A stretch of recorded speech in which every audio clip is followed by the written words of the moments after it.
स्वागत है आप सभी का एक बार फिर से हमारे कृष्ण सेवा मंडल चैनल पर। आज हम बहुत ही एक महत्वपूर्ण विषय में बात करने जा रहे हैं। ऐसा विषय जो हमारे इतिहास से जुड़ा हुआ है, उस विषय के बारे में। आजकल की युवा पीढ़ी को इस चीज़ की बहुत ही ज़्यादा नॉलेज की ज़रूरत है, ज्ञान होना बहुत ज़रूरी है।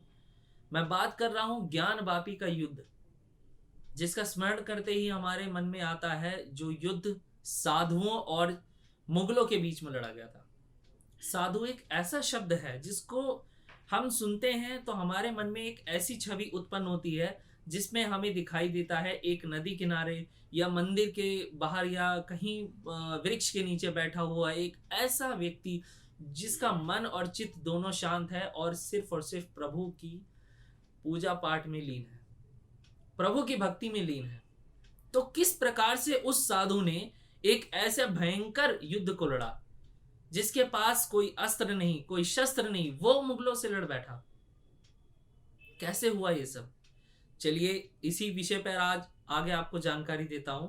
सन 1664 में जब औरंगजेब अपनी मुगल सेनाओं को चारों ओर विस्तृत कर रहे थे, फैला रहे थे, उसी समय उनकी एक सेना ने आक्रमण किया था काशी विश्वनाथ के मंदिर पर।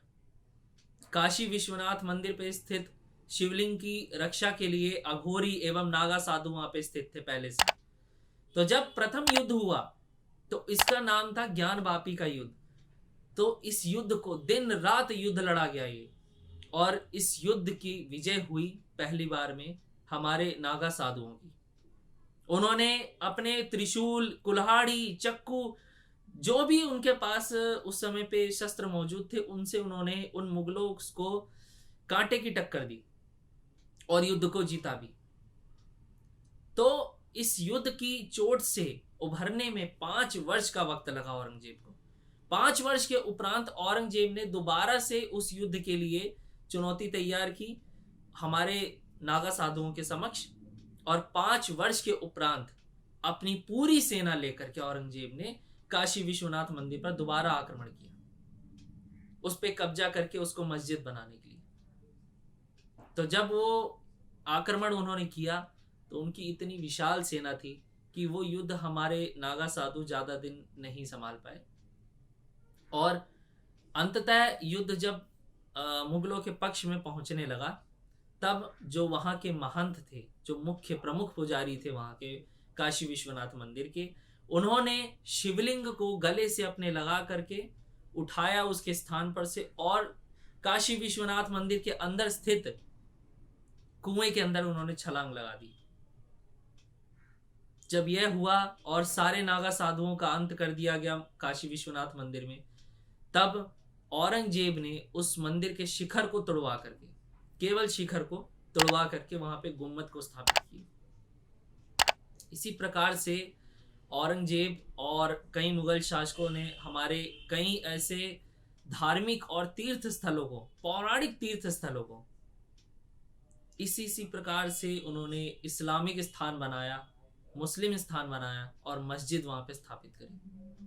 मैं आपको एक बहुत ही आश्चर्यजनक आज एक बात बता रहा हूं।